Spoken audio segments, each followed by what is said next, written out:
has it started. Hey yo, what's up, man? Thank y'all for tuning in to another episode of Matchmaker. Sports fanatic, he should be here, tonight. But I also got my guy coming back, Boogie. So we gonna talk about some football. As y'all can see, man, we got a lot to talk about.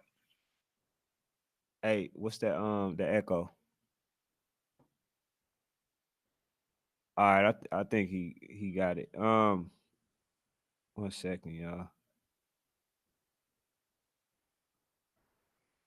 All right, there we go. We good. Okay, we good. All right, so look, man. Like I said, we got a lot to talk about, right? We gonna get into some of these recaps, man. We're gonna start with the AU. You know what I'm saying? Just to let y'all get into the building. So we're gonna start with the AU recap, and then I'm gonna give my commentary on that, and we're gonna go ahead and get into it. So we're gonna start out with AU, RDU versus Maryland Elite. All right, so man, this was a really good game. So Maryland Elite was number 6, and RDU has lost its ranking. But as you can see, um, they started off. RDU started off really well. They defensive game, didn't disappoint. As you can see, it was very hard for Maryland Elite to move the ball, and the same with Maryland Elite. They started off uh, not moving the ball. And you can see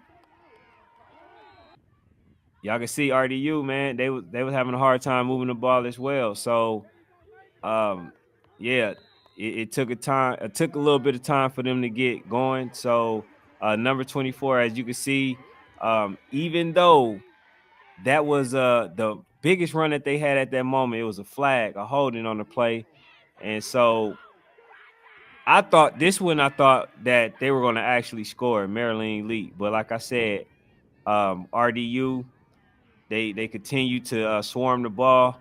They was doing everything that they were supposed to, and as you can see, that it's always 2 or 3 to the ball.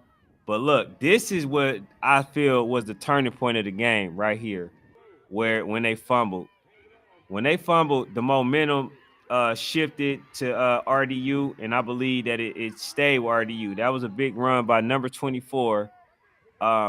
Then you came back with number 2 for another about 6 yards, and then this is when I think right here is when it sealed its face of the game.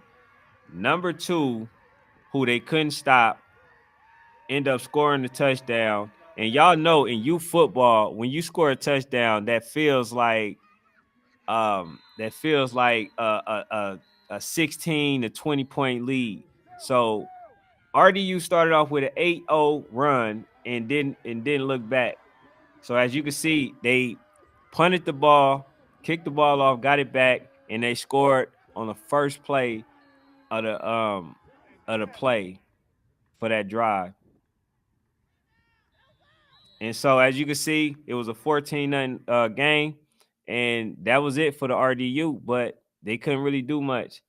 That was definitely a good game. So Maryland Heat, man, they showed why they was number 6, even though RDU definitely lost their ranking. They showed that they belong. So shout out to Maryland Heat. I still believe that they would be at least in the top 10, or if not in the top 15. So that's a really good team. So I gotta go. I gotta go with RDU on that one because RDU, like I said, they lost to a really good team in I want to say the Twin City. So that was a really good game. You know what I'm saying? So we're gonna go to the next one, man. So like I say, I'm just trying to wait for everybody else to get into the building, man, before I go ahead and talk sports, talk the politics, talk all that stuff, man. That's what we're gonna do. So we're gonna get into the next game, which we got. I believe this is the Rare City versus Watkins, if I'm not mistaken, which was another good game. I thought that the Rare City was going to come out and just blast this team, but it didn't show, to be the case. As you can see, Watkins was a really good team. And I believe, man, to be honest, that this was a play that they scored on. After I seen this play, I thought it was going to be a blowout, but Watkins basically showed that they belong and they didn't get flustered. So I commend them because I have never really seen them play up until this time. And as you can see, this was another play for Rare City, but there's only one problem. The problem was they end up calling that play back. So the score still stand at 6-0. And so when I looked at this game, man, it was very telling.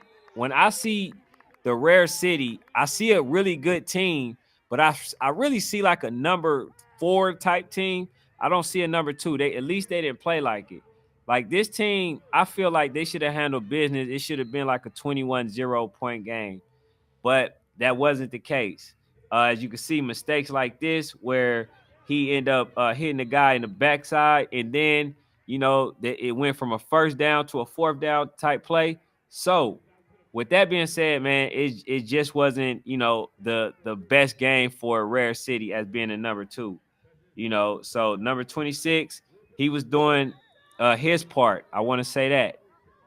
But like I said, when you play against a team like this, man, you got to try to put them away early. And this was the turning point right here. A pick six. Number 11 scored a pick six, and basically Watkins end up holding their own, right? So one of the other things that I want to say, man, when y'all playing these type of games, it's very important to score the extra point because sometimes that always makes the difference. So as you can see, man, they swarmed the ball. Number 6, I got him on here. That man, he was the smallest one on the field, but he was able to do whatever he wanted. His heart outweighed everything, everything else. So that's that, man. But this was the final drive, man. So it ended up basically being a overtime game in which Rare City won.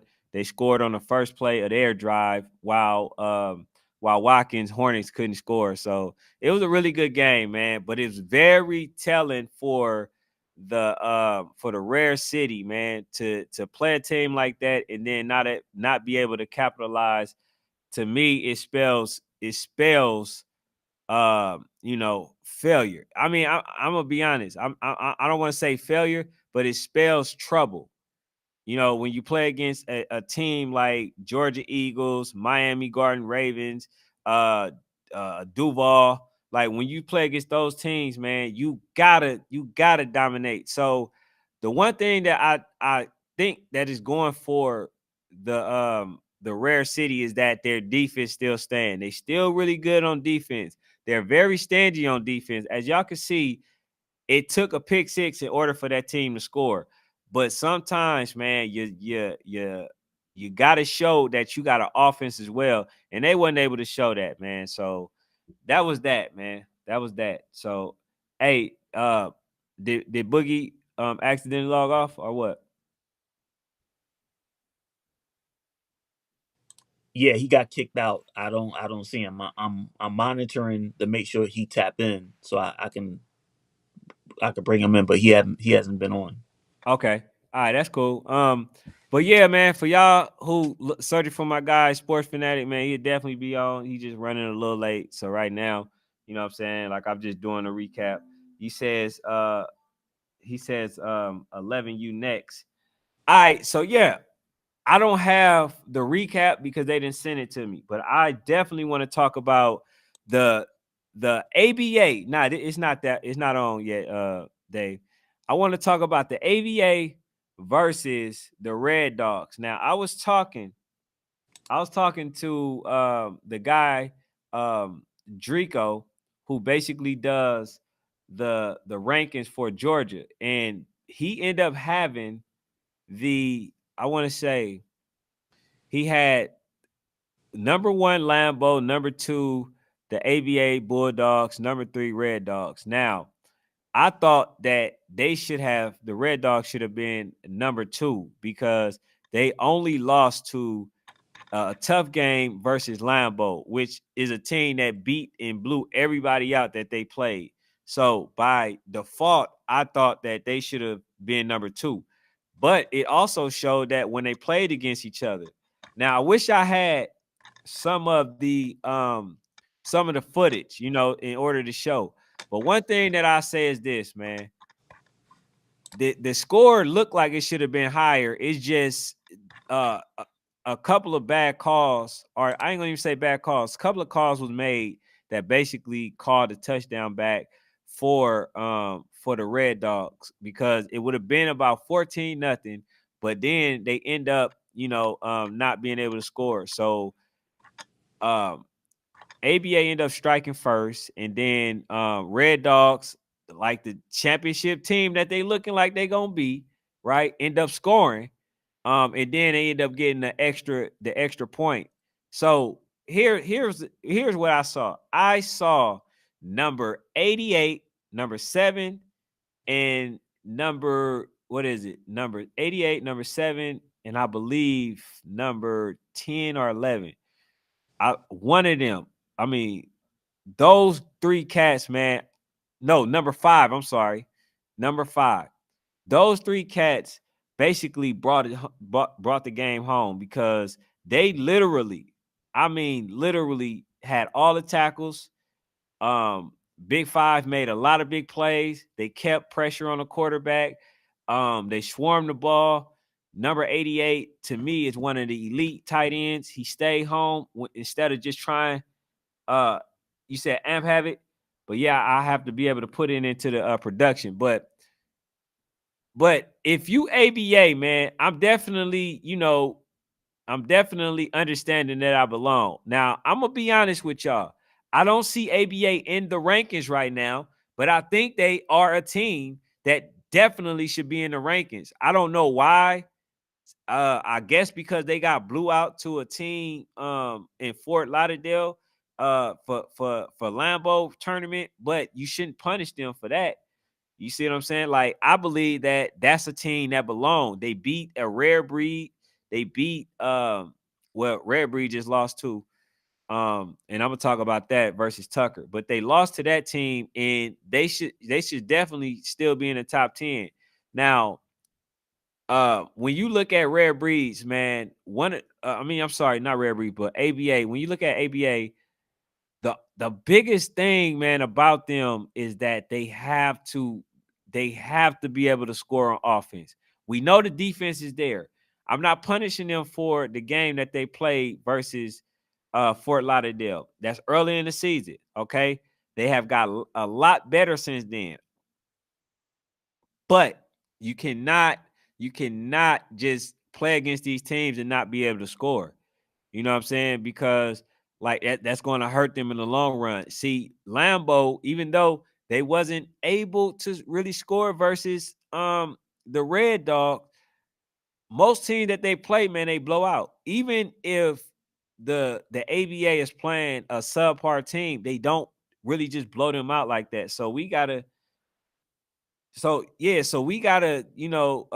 ABA gotta be able to score, when they playing against a team like that. So look, man, I'm gonna just say this.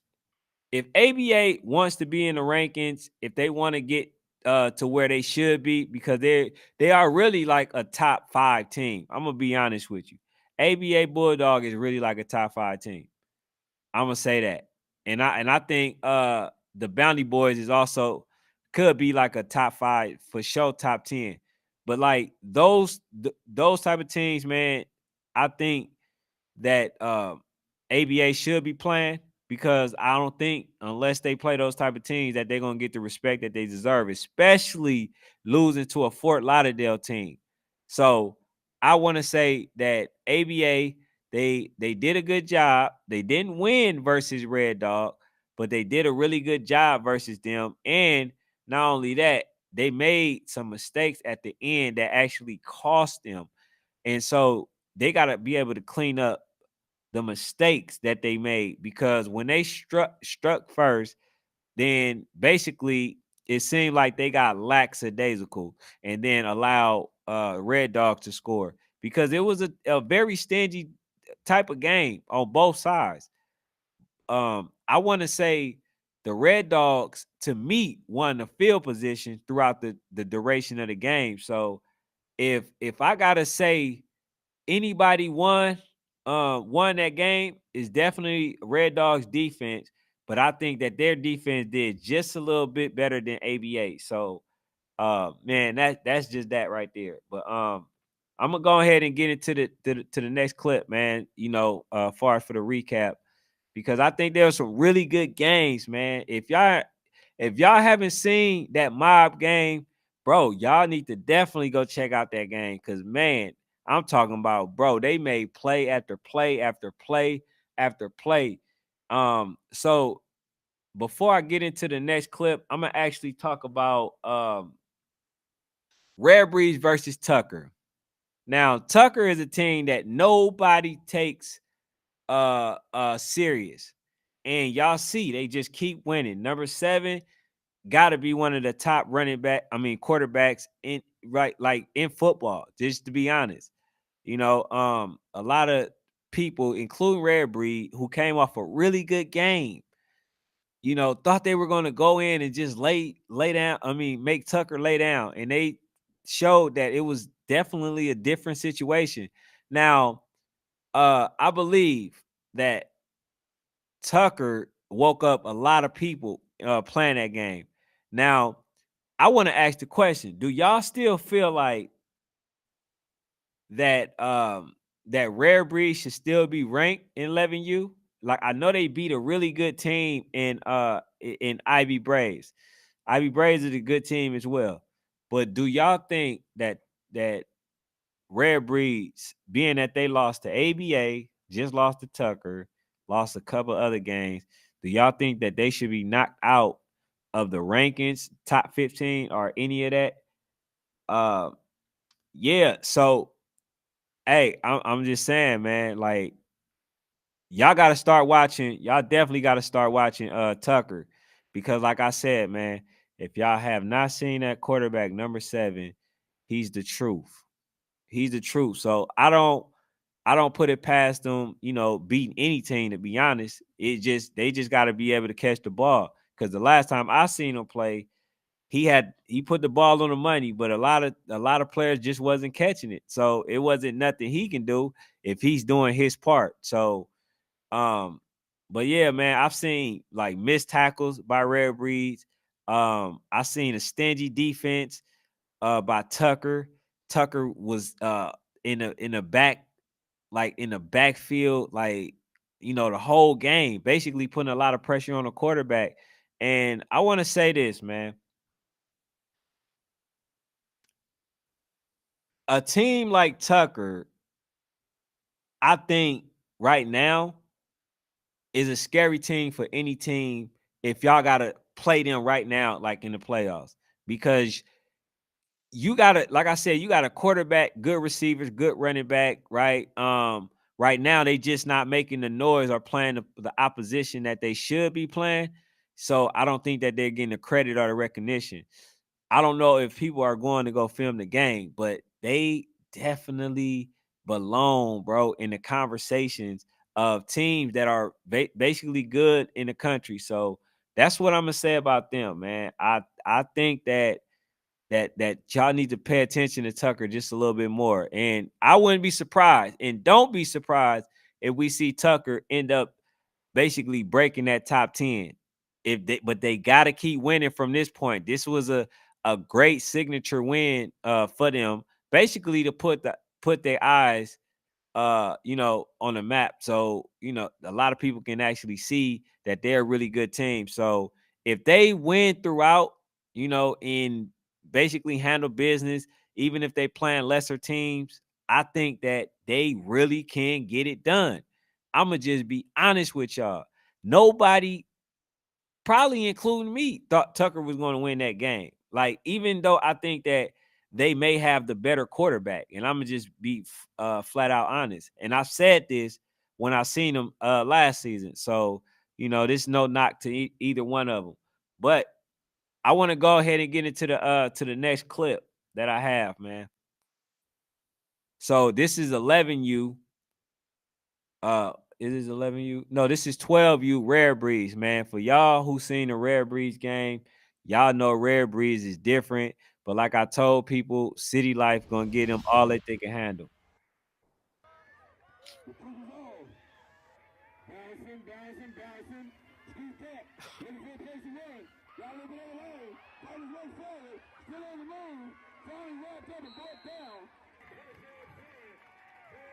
See, as you can see, man, it got chippy right there. And I want to commend number 13 because he held B5 to one catch throughout the whole duration of the game. So as you can see, man, one of the things that I would say, far as it goes with City Life, I don't think now that City Life can beat Rare Breeds, and this is the reason why. I had City Life only losing by a touchdown or two, right? But here's why I say what I said. If City Life can actually score, which they couldn't have scored. They couldn't score. If they're able to score, then I believe that they can make it hard and put a lot of pressure on Rare Breeds. But they wasn't able to do much of anything. As you can see from this run, they was within their own 10-yard line, but they cannot move the ball. And this was on a 4th down right here. This was the turning play, right, of the game. It was 4th down. They were on the 5-yard line. He threw the turnover, and basically that sealed the game. Most of the game was self-inflicted when it came to City Life.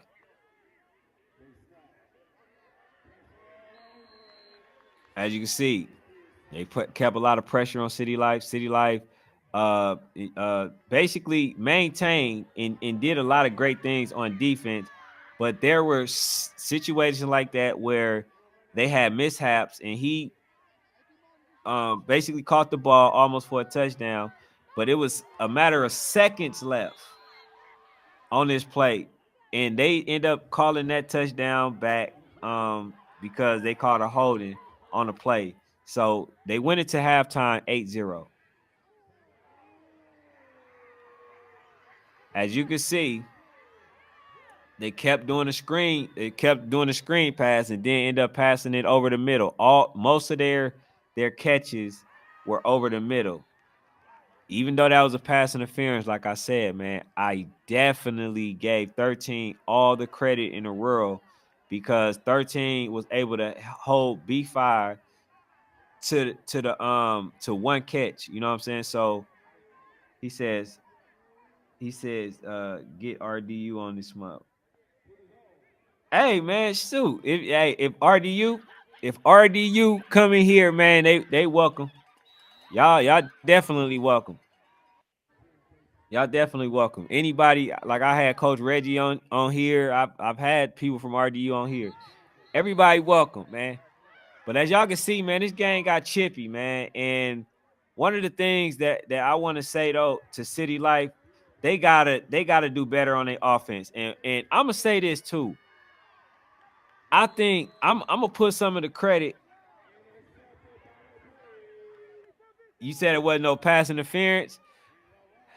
I mean, they called it, so I'm gonna go off what they called. But like I said, man, with City Life, if City Life can't score against them, and if they don't run their offense better, I'm gonna be honest with you. I cannot see them ever beating Rare Breeds. And the other part where I was confused was they never put number 8 at the running back position, and that's their best runner. And I'm gonna be honest, that's the person that could have broken the ice versus a really good team in Rare Breed.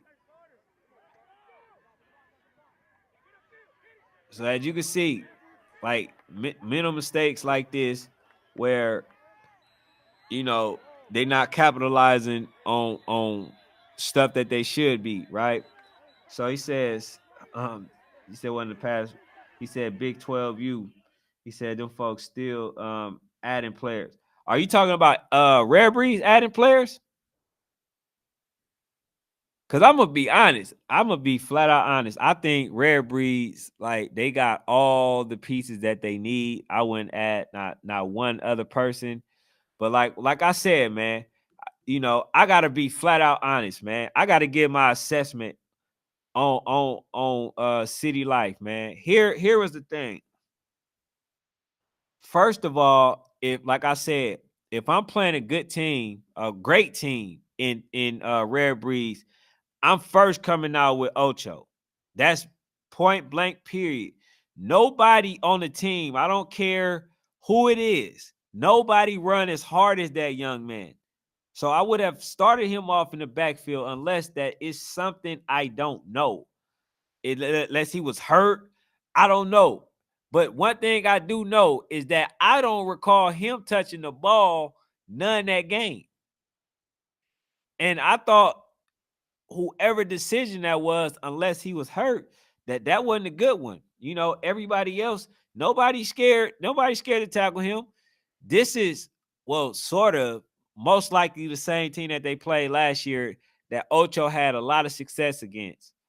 But y'all can see everybody else, man, they did something, but they weren't able to do enough, man. Y'all wasn't able to get enough first downs. I'm gonna just say this, man. I'm gonna blame the coaching. Coaches mess up too. I'm gonna blame the coaching for this loss because I think I think that they were better prepared. I just don't think the play calling match. I don't think the play calling match the style of play that Rare Breeds was calling. So I don't think that the coaching put their players in the best position to win. And that's just me personally. That's just me, and he says they do, but they still adding no league, no rules, no hate. Hey man, like I say, I don't think they need no more players, to be honest. But hey man, to each his own, because I believe that rule applied to everybody. So I just say this. Hey man, if y'all can do it, do it. But I was trying to figure out, because they kept coming to me asking me, they kept saying, like, basically City Life kept making them recertify. And like I didn't understand why. But one thing that I would say, that this is the mental game. And if this is the case, man, sometimes that can actually convey to the players. Like, if you were scared enough, or if you keep basically trying to find a loophole into disassembling the team, then to your players, it's like, okay, well, it's not that much belief that we can actually beat these players. You know what I'm saying? Like, I know some of the coaches didn't look at it that way, but that's the message it could be sending.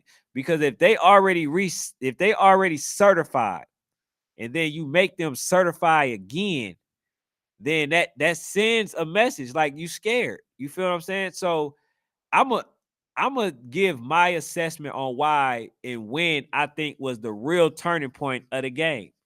I think the turning point of the City Life versus Rare Breed game was when the quarterback ran and then he basically slid. Instead of trying to get the first down, he slid. So when that happened, that basically gave Rare Breeds all the fuel that they need in order to basically in order to be like dominant as they were. Because when they did that, they like, oh, they scared. See, when y'all was matching their physicality, it wasn't the case.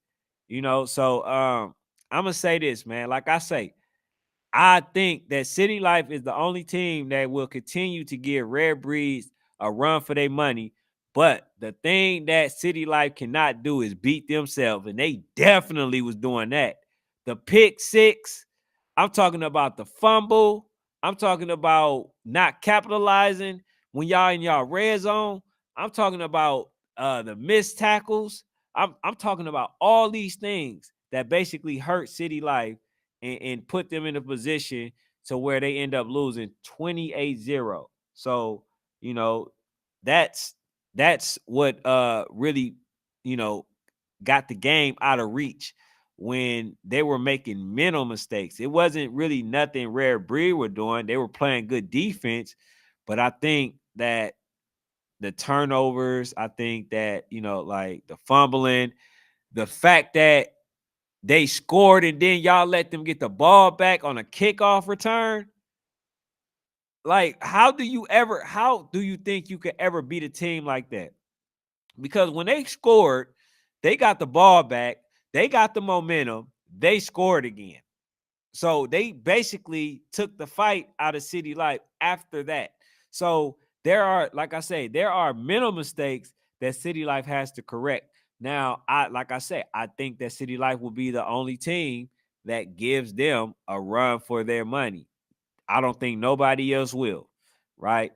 That's just my personal preference. What's up, Coach? What's up, man? How you doing? But yeah, I think that City Life, the only team, bro, that can still give them a run for their money, even though it was 28-0. But when you look at it, just look at it. Okay, the first touchdown that Rare Breed scored was a pick six. They got a fumble. They scored after that. Then they came back. They kick off the ball, got it back, scored again. Right? So by that time, the battle was already won. The fight was kind of already out of City Life. So just take away those incidents. We probably talking about a 6-0 type game. But it inflicted themselves, you know, they went into the half 8-0, and like I don't know what happened after that. I just know that there were minimal mistakes on each side. So, hey man, if y'all going to play a team like that that's as potent as Rare Breeds, man, y'all definitely can't make those type of mistakes. And here's the other thing. Here's the part that's scary. Out of all that I just mentioned, number 13 held B Fire to one catch. And y'all and City Life lost 28-0. If you tell me those odds, B Fire only catch the ball one time, I'm like, oh, well, hey, man, City Life may have a chance. But it turned out to be 28-0. Now that's scary. But that's the DNA of a championship team as well. Because it's one of those things where, okay, B5 wasn't there last year. You had Corey, you had other players, you know, that was there. Number 14, Zach, who can turn it on at any given time. They the ones that beat him. B5, the best top receiver in the country, only had one catch. And number 13 did a really good job versus him. Outside of that passing, the play that they called a pass interference. Yes, that's number 111. That's number one. I mean number triple one. Only caught one play, one pass for 3 yards. And they still won by 28. Now that's scary. So I want to say this too. Somebody asked me a question. He said, "Here you go with that DNA." Hey, coach, I'm saying it's one man don't show up, one man step up. See, other teams when they top person or player not stepping up, the team usually moves as that player goes. But they don't really need B5 to step up. They don't really need him to have a good game to win. So that's what I'm saying. They got other players, other playmakers that can do just as good of a job as B5, as B5.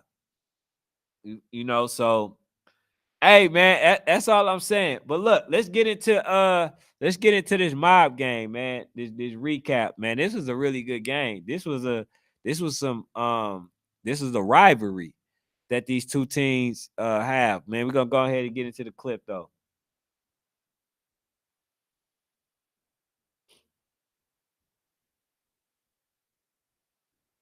Hey Dave, go ahead. Play the mob 13U versus Binkett House.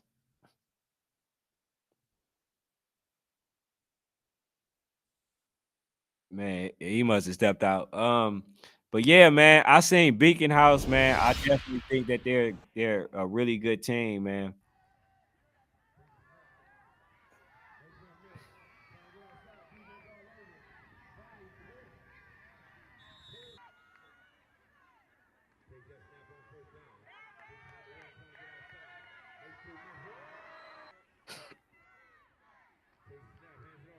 Hey, this might be one of the top. He might be one of the top running backs in the country. I'm gonna be honest with you. He might be one of the top running backs in the country, Santana. And the cold part is, I had Santana on this show, and I didn't even know he played the running back position. I don't know what I was thinking, but man, he's definitely one of the top ones. As you can see, the interception by number 21. Mob put on the show. This is Santana right there. Hey, let me know what y'all think about number 0, Santana. Was he on y'all radar? Man, as y'all can see, that catch right there was crazy. That catch, man, that gotta be ESPN type catch.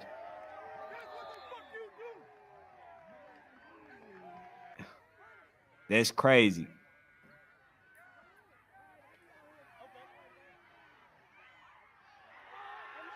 The ref got in the way. But look, man, I almost stopped filming this game due to the fact that I started watching as a fan. I started watching it as a fan.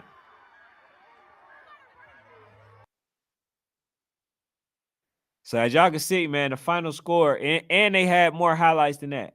But y'all go ahead, man, watch the full game on YouTube. But the final score was 24-0, man. The mob. Now, I want to say this.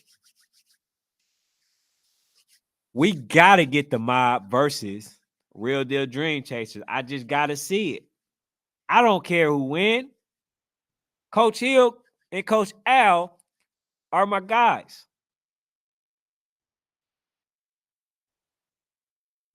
What's up, Tay? Appreciate you being in the building, man.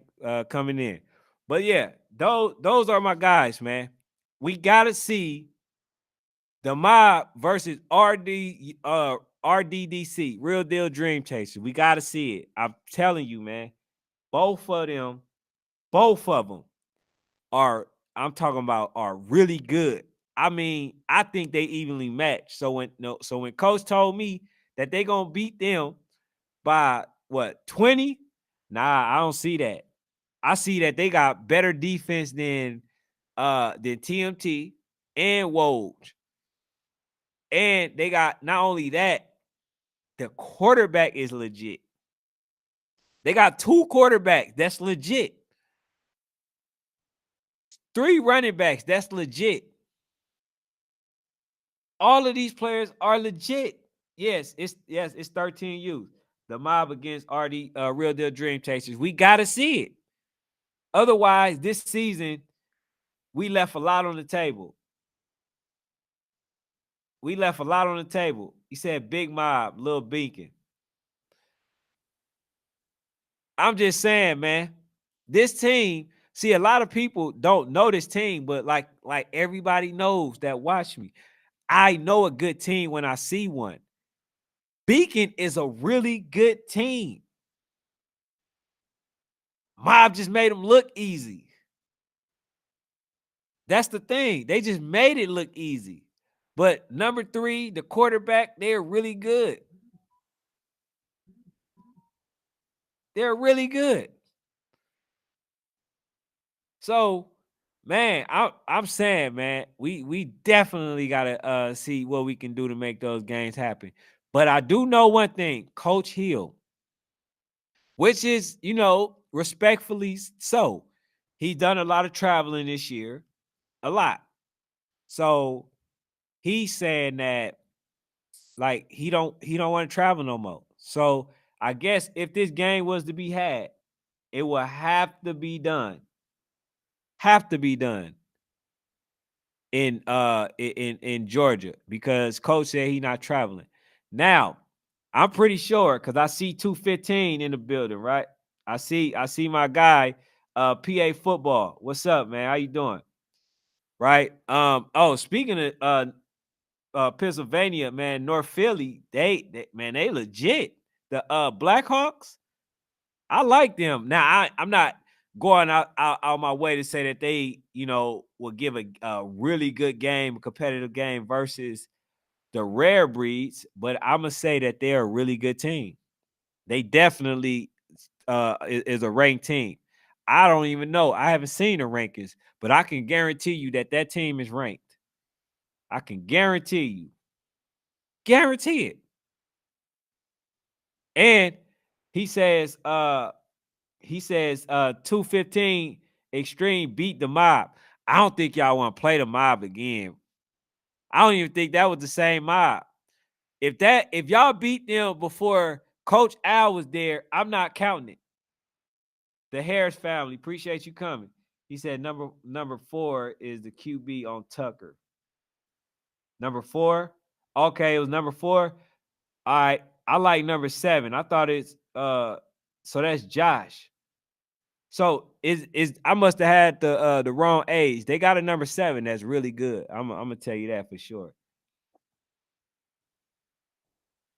I'm gonna tell you that for sure. But I definitely watched them do their thing. So we gonna have to put some eyes on Tucker, man. We gonna have to put some eyes on Tucker. But getting back to the mob, man. I know mob want they bite back. They bite back, man. But if you won against them before pre-Coach Cal, pre-players that they have now, I'm not counting it. I'm not counting with TMT. I'm not counting with 215. So if that's the case, coach, if you want to make me a believer and the people that comes on this show a believer, people that pays attention to this show a believer, y'all gotta run it back. And y'all close. Y'all probably about what a couple hours, an hour or something away. Y'all definitely gotta run that back.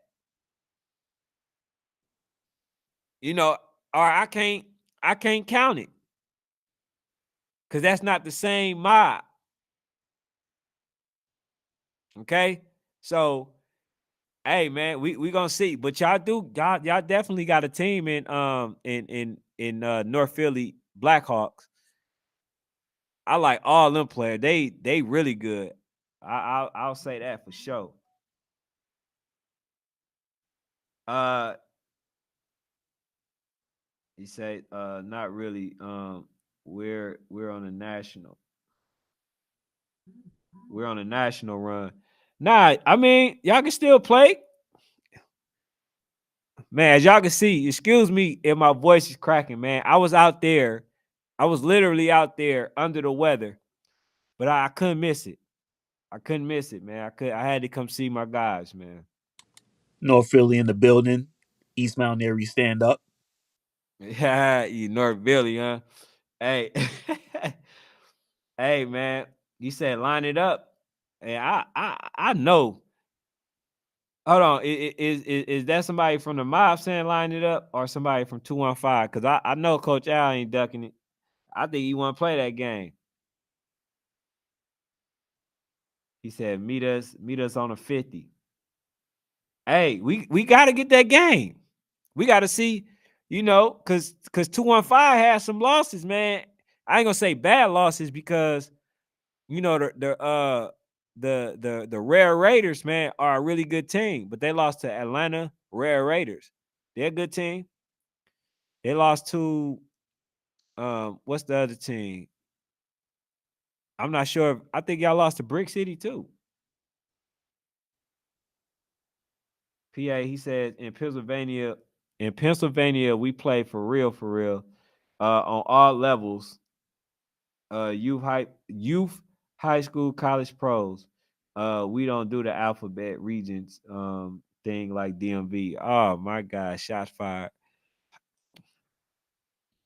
Shots fired. Man, you gonna have me lose my voice on here, man. Y'all can see I can barely talk right now. But I gotta be on to be consistent so I can talk to my people. And I appreciate the support. And also, hit the like button so we can, get it out in the algorithm. And subscribe if you new, please. He says the mob has PA kids on the squad. So, hey, so I'm trying to see what that means. Was it supposed to be players that was on your team? Or is it just so happen? Because I want to know context. Like I'm not discrediting anything or nothing like that. It's a dialogue. This probably the only place that you're gonna be able to go to and nobody gets upset at your opinion. So this is a place where you can come and have your opinion on some football, right? But you said that they got PA kids on the squad. So I want to ask you, are these players coming from Pennsylvania? Are they used to stay in Pennsylvania, but now out there in Maryland? He said, Kia says, we ain't worried. My youngin prepared for the next level. He said, Cheetah said, we coming for ABA. Now that's ABA, man. Y'all beat them, bro. Y'all definitely should be in the rankings. I'll tell you that for sure. That's for sure. So what's up, man? Did we make the connection? Did we make the 215 versus the mob? Cause hey, man, the only thing I can see is in the way of that game is if y'all got a lead schedule or if somebody don't want to play. It's one of the two. I'm gonna start creating a segment called DuckTales. Matter of fact, speaking of DuckTales, man, while we talking about the 13U, man, one of the things I didn't understand this. So the PME was supposed to play, right? And I talked to one of the coaches on via Facebook. And I was saying basically, like, it's not okay to back out of games and especially at the last minute because people pay for their flights. So just like for me, for instance, like I got a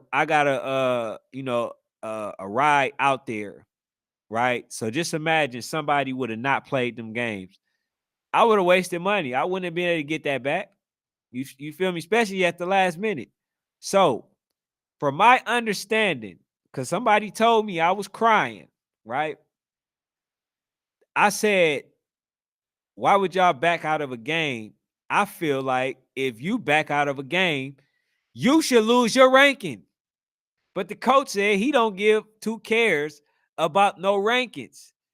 But then the part where I didn't understand, they said that they had a game Sunday.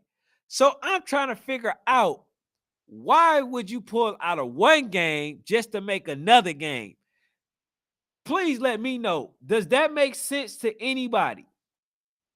To pull out of a game where somebody was going to them, right? And then turn around and make another game. Does that make any sense to me? I mean, to you? Or are we talking about DuckTales? Are we ducking? Somebody let me know, please. I just need to know that because to me it sounds like somebody was trying to preserve a ranking, but despite how much they said they didn't care about rankings, it looks like to me that they definitely was trying to preserve their spot in the rankings. Because if I can't play the team that was coming out to me to play, if I couldn't play them, I'm not playing nobody for that week. So I'm trying to figure it out, man. Cause ain't nothing adding up to me, ain't nothing making sense. So that's why I had PME as a reminder that I gotta get some answers. I gotta get some answers because it's too many people, man, that's not playing games that they're scheduled to play just to save a rankings. To me, that's no belief within your kids at all. Yeah, no sense at all. All but ducks. Okay. All right, PA football. So we on the same page. It's a ducktail. I don't care what nobody say, nothing. I didn't seen coaches play, you know, even though they players hurt. Like for instance, I remember not too long ago, Real Deal Dream Chasers played the game. So, they had people hurt, had people out. So I'm not allowing that excuse to happen. I'm not allowing that. We got to start doing something about teams not playing because they're ranked. They don't want to lose their ranking. To me, that don't even sound like a person is even confident that they can beat a team. And then here's the part that be getting me, man. I'm gonna be honest with y'all. Here's the part that gets me every time. When you call a coach out for the move and the decision that they make, that makes no sense. That's not logical at all. They try to make it seem like they don't care at all. It wasn't ducking. It didn't happen that way. Nothing. They try to make it seem, they try to sound so cool as to why they basically ducked a team. Because I'm starting to know and understand why a lot of teams are doing what they're doing. I'm thinking that teams are doing what they're doing. They have a team that's on their schedule that they know that's going to be ranked. And just in case they're not ranked, they can play that team and possibly get ranked. So then they have nothing to lose then. But when that actual team becomes ranked early, then all of a sudden they don't want to play games. They don't want to play none of these games. All of a sudden they can't. Oh, well, I can't because uh man, my food was cold. I can't because this happened. I can't because I left my keys. Man, it's an excuse for everything. Everything. He says, PA says, North Philly Blackhawks got 8 teams, 6U through 13U. Is there another org in the country that could line up 8 teams? Yeah, I can name one. Oakland Dynamite. That's in California. Oakland Dynamite's in California. They one team that can actually line up all the teams. But now that speaks to the value of your organization too, coach. So y'all doing a really good job. Kenneth Jones says new era ducks today, live another day. New era, duck today, live another day. Hey, it seems that way, right? So I'm just saying, man, like what are we doing? And it seems like a lot of people are okay with that. I'm sorry, I can't do it. I can't do it, man. I'm not gonna support ducking. I can't do it because it's it's one of those things, man. You kind of kill the momentum of youth football. You kind of kill the excitement of football. You know how many people be excited? You know how many people was excited that PME was get ready to play? You know, and then one person told me stop crying about it. Like I'm not crying about it. First of all, we're having a dialogue. That's one thing that we definitely need to learn how to do is have a dialogue and stop thinking people is hating or thinking people is crying. We having a conversation. You know what I'm saying? You got to express yourself or you don't know what I'm saying. What I'm saying is we got to put some structure to it. So I think Jonah, I think that they should punish teams that pull out and don't have a legitimate reason, especially a week before, where teams possibly could have paid for their tickets and all this other stuff, man. So yeah, we can't do that. We can't do that. But we definitely got to see. We got to see Mob play. I want to see. Matter of fact, I want to see Mob play 2 games. I want to see them play 2-on-5, and I want to see them play TMT. I want to see them play those 2 games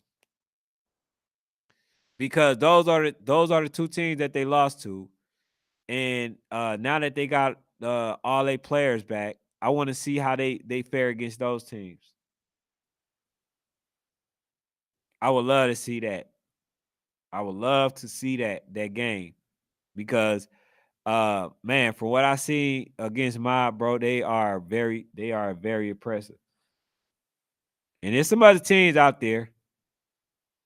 There's some other teams out there, but man, Coach Al, man, and I want to shout out and thank Coach Al, man, because I'm gonna be honest with y'all. That dude showed me a lot of love, man, a lot of support. I don't even be asking him to share a lot of the stuff that he shared, and he shares it. And I want to say, man, if I had to give an organization a a trophy for support, I gotta give it to Coach Al. I got to. Like Dream Chasers, they like I get support from them, but I'm saying the way that Coach Al support me, I ain't gotta say nothing. It's just mandatory. Oh, okay, yeah, I'm gonna share it. Oh, oh, you need something? I got you. Oh, you need this? Man, I'm telling you, the Mob organization, not only they a show on the field, you know, they show me a lot of love too. Show me a lot of love. And I had to say that. But let me see what other teams that I had on here.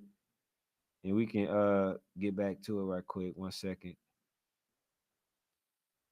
Damn, boy, I got a lot. Let's see. All right, so the other team I seen. I'm gonna talk about the 11U right quick. The Virginia Buffaloes versus the Bounty Boys. All right, so the Virginia. I'm gonna say this, man. They didn't belong on the field versus the Bounty Boys. I knew. I'm gonna be honest with y'all. I knew that game was over before it started. I could just look at certain players, how they conduct themselves, and then and Bounty Boys actually played Lambeau, and I seen that they're a really good team, even though the score didn't reflect that. Okay, the Bounty Boys are legit. They're definitely legit. I can see them giving some of the top 11U teams all the problems in the world. I can see that. Okay, so I'm gonna say that, man. Bounty Boys, they beat the Virginia Buffalo. I believe it was 34-0. Honestly, they was kind of toying with the team, and they just showed that they belong on the national level. So but yeah, man. PME, we got to make some corrections. He says he says PA held on to weighted football and a little too long, so we had to play catch up, but we almost there, especially when let me see, especially when Pittsburgh get right. Hey, yeah, man, I think y'all, I think like I say, I think some of y'all football teams are really good. I don't think that y'all get a lot of credit, but far as on that area, when I say the best 13U, if you asking me, who do I say? I gotta say, I think the Mob is the best 13U out that way. I think they better than Alliance, which they already beat them. I think they're better than I think they're better than 215, even though 215 beat them.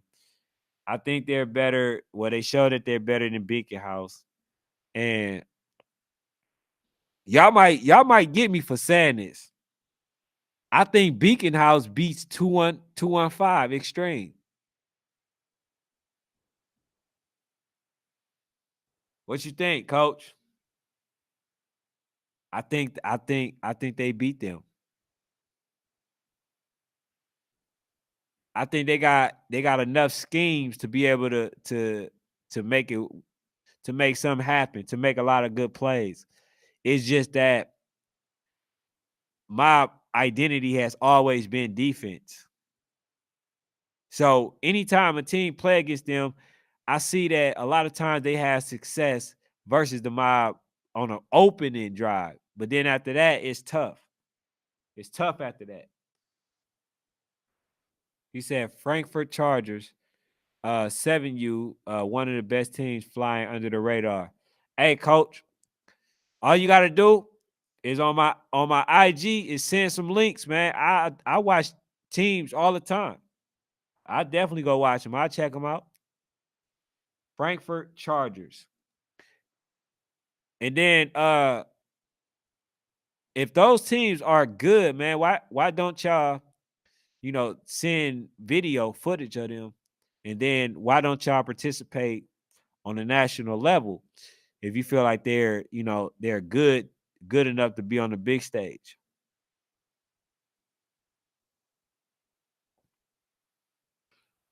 So but yeah, man, I thought my guy Fanatic was gonna be able to, make it, but apparently he wasn't. Which is why we started the live a little bit late, you know what I'm saying? But look, man, we're gonna go ahead and end it there. Unless y'all got something that y'all want to ask me before I go ahead and leave. But please, if y'all new to the channel, man, hit the subscribe button. That's how we continue to build and hit the like button. But yeah, ask me some questions.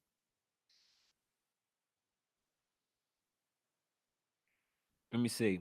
Coach, he says, nah, Beacon House is not the same Beacon House from back in the day when they played weighted football. Nah, I know.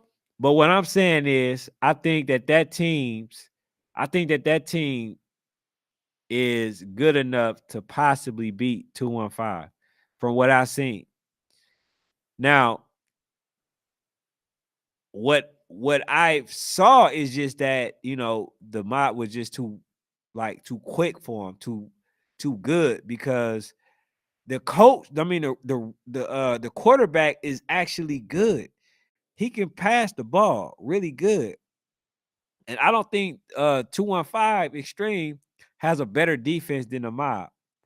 And I'm gonna be honest with y'all. That's why I'm saying that. Like Beacon House, they made see y'all seen Beacon House when they were like in their prime, when they were winning everything, when they were doing stuff 3 years in a row, back to back to back. Right? Y'all comparing them to that team, right? Now, if I do rare breed like that, then I would be dismissing this rare breed, right? Because I think 13U rare breed was better. But like what I'm saying is like even though this team is not the beacon house that was from back then, I still believe that this team is good enough to win, possibly versus a 215 extreme. So basically what I'm doing is I'm probably setting up a game. I don't know. If somebody from Beacon House see this, you know what I'm saying? Let me know what y'all think. He says, we get in there, appreciate the show, good content. Hey man, appreciate y'all. But yeah, man, I was seeing if y'all had some answers, some questions that y'all wanted me to answer, you know. But I guess some of y'all were just here, just to hear football, youth football. He says 215 versus North Philly Blackhawks, October 10th. October 10th. What day is that? Cause they got a game on the 8th. Real Deal Dream Chasers versus Tampa Fighting Irish. He says, Coach Tim, hey, go to that one. Coach Tim says a lot of teams on the north side are catching up with the rest of the country. Uh, a lot of people on the side catching up with the rest of the country. Oh, he said on the east, northeast. I couldn't see it in the chat. Nah, that's hey man. Look, they got good players everywhere, but that's mainly why like I try to talk every city, state, or whoever. Like if nobody's getting credit, then I want to be the one that put some shine on them, if it deserve it. Because at the end of the day, still I have my word have to mean something. I don't want nobody just thinking, oh well, he's just talking. Because a lot of people thought that when I said that about the Gwen Cherry Bulls. They thought that I was just talking. Oh, the Gwen Cherry, they not good. They not this. They not that. They not this. And then it turned to find out they are good. They are good. They were playing weighted football for a long time, like Pop Warner. Mm, yeah. But yeah, man, thank y'all for tuning in, man. That's all I got. Hey, I don't feel as well. I'm under the weather. I was out there dang near sleep on the field. And man, I just had to give it my all, man. I had to give it my all. But I definitely enjoyed myself. I enjoyed y'all. Appreciate y'all. I think we definitely gonna get this platform to a point to where we can start having these kids on here, interviewing the kids, giving them the exposure that they deserve. Just like my guy from Philly, like they got some talent out there that don't get the recognition, and this is exactly why I'm creating that platform so I can do my part and bridge that gap, be the bridge to opportunity for all these kids. So I really appreciate y'all help, man. And if y'all can share it, if not, you just like it, subscribe, just tune in if you can. That also helps, so that's all I can ask for. He says top 3 YNC champs the last 6 years. Okay. The top 3 YNC champs. Are we what age are we talking about? I can answer that one. Phil, peace out. Oh yeah, man. Thank you. Thank you. All right. So I'm gonna give my top 3 plays. And then yeah, I'm gonna head out. Um, I mean top three. He says top 3 champs. All right. I gotta go with Rare Breed 13U. Uh, I gotta go with LA Rampage. Uh, I'm gonna go with a 13U. And then I'm gonna go with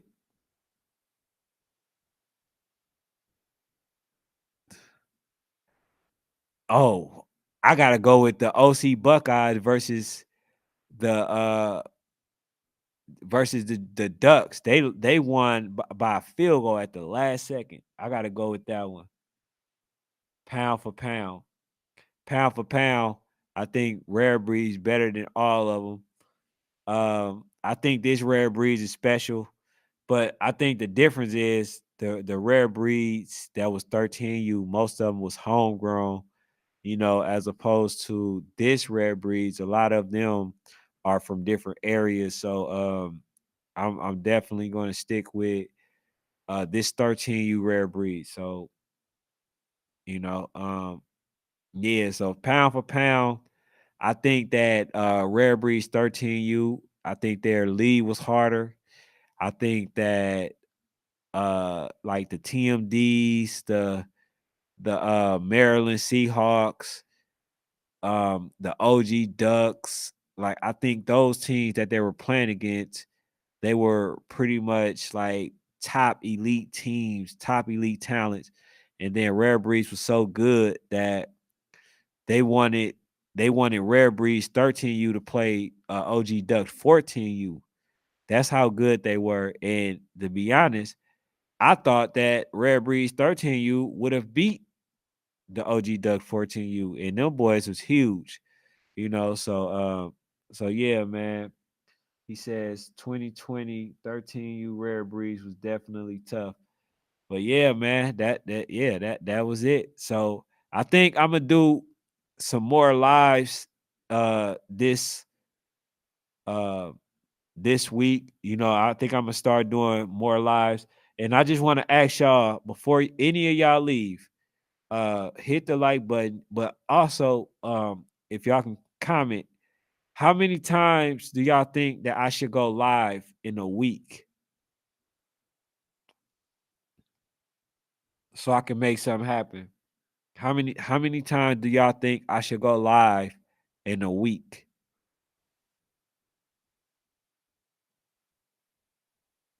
So once I get that answer, then I'm gonna go ahead. But I think y'all can tell my voice going out.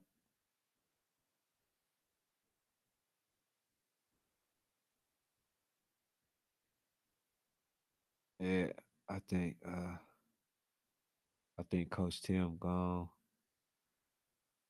Uh Best 12 wide receiver, that's B5, hands down.